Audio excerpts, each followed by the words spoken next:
মামা বাড়ি ভারী মজা কিলচর নাই, কথাটা কিন্তু একেবারে সত্য প্রমাণিত হয়েছে বছরের পর বছর ধরে। কৃষুবাবু যখনই এখানে আসে সমস্ত কিছু অর্ডার, ডিমান্ড যা বলো সব কিছুই ওর দাদু দিদুনার মামুর কাছেই হয়ে থাকে। মা বাবাকে খুব একটা পাত্তা দেয় না। সকালবেলায় দাদু দিদুনের হাত ধরে চলে গেছিলো বাজারে, আর বাজার থেকে কিনে নিয়ে এসেছে এইয়া বড় সাইজের একটা বাস। আর ওর কথা কি, ও নাকি এই বাসে করে স্কুলে যাবে। এবার ওই ঘর ঝাড় দেওয়া, ঘর মোছা খুব একটা মা এখানে আসলে করতে দেয় না। কাজ করার হলেও বলে তুই রান্নাটা কর, আমি সব কিছু গুছিয়ে হাতে হাতে দিচ্ছি।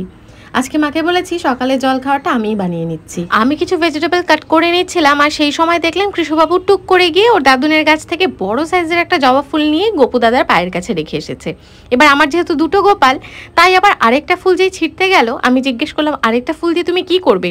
বেশ মৃদু হেসে হেসে বলল, ওর তো দুটো গোপু দাদা, একটা গোপু দাদাকে দিলে আরেকটা গোপু দাদা কান্না করবে, তাই দুটো ফুল লাগবে। আবার এখানে তো একটা মুশকিল ব্যাপার আছে, ও যতই দুষ্টুমি করুক ওকে তো আবার বকাবকি করা যাবে না, কারণ এখানে ওর দাদু দিদুন মামু রয়েছে।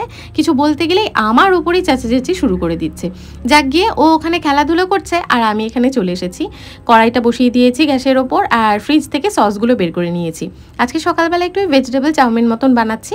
কড়াইতে রিফাইন তেল গরম করে ওই কাঁচা লঙ্কা রসুনটাকে একটু দিয়ে দিচ্ছি। রসুনটাকে একটু ভাজা মতন করে নিচ্ছি, যাতে করে সুন্দর রসুনের একটা গন্ধ চলে আসে। তারপর স্লাইস করে রাখা গাজর আর পেঁয়াজটাকে দিয়ে সামান্য পরিমাণে নুন দিয়ে একটু সতে করে নিচ্ছি।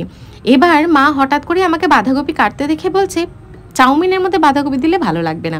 তারপর আমি মাকে বললাম আজকে খেয়ে দেখো, একদম সুন্দর লাগবে, তুমি বুঝতেও পারবে না এটাতে বাঁধাকপি দেওয়া থাকবে।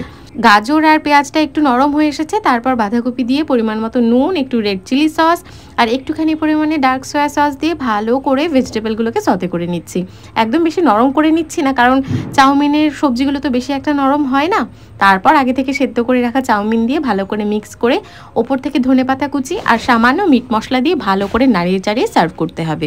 একটুখানি ভিনিগার থাকলে খুব ভালো হতো, তবে মায়ের কাছে ভিনিগার নেই দেখলাম, তাই আর কি ভিনিগার বাদ দিয়েই বানিয়েছি। তবে খেতে কিন্তু বেশ সুন্দর হয়েছিল, মানে খুব কম তেল মশলা ঝালে তৈরি, তবে খেতে বেশ ভালো লাগছিল। কৃষুবাবু তো ওখানে খাওয়া দাওয়া করেছে, ওকে সকালবেলায় মায়ের রুটি আর একটু ডিম ভুর্জি বানিয়ে দিয়েছিল। তারপর ওর জন্য নিয়ে এসেছে একটা আপেল, যেটাও মিড মর্নিং স্ন্যাক্স হিসেবে খেয়েই থাকে। এবার এখানে আসলে কি হয়, ওর এত পরিমাণে খেলাধুলো দৌড়োদৌড়ির পরিমাণ বেড়ে যায়, খাওয়া দাওয়া করতে ওর আর একদম ভালো লাগে না। খাওয়া দাওয়াটা ওর কাছে টাইম ওয়েস্টের সমান মনে হয়। এখানে দেখো, এখানে বড় কাকার সাথে খেলছিল বাসটা নিয়ে, তো ওরা আমি হাতে একটা আপেল দিয়ে দিয়েছি, ওটাই ও খেলার ছলে খেয়ে নিচ্ছে। তারপর ওকে ভালো করে স্নান করিয়ে দিচ্ছি।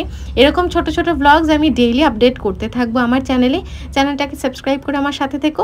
আর যারা ফেসবুকে ব্লগগুলো দেখছো অবশ্যই আমাকে লাইক আর কমেন্ট করে জানাতে ভুলো না এখানের ব্লগগুলো তোমাদের কেমন লাগছে।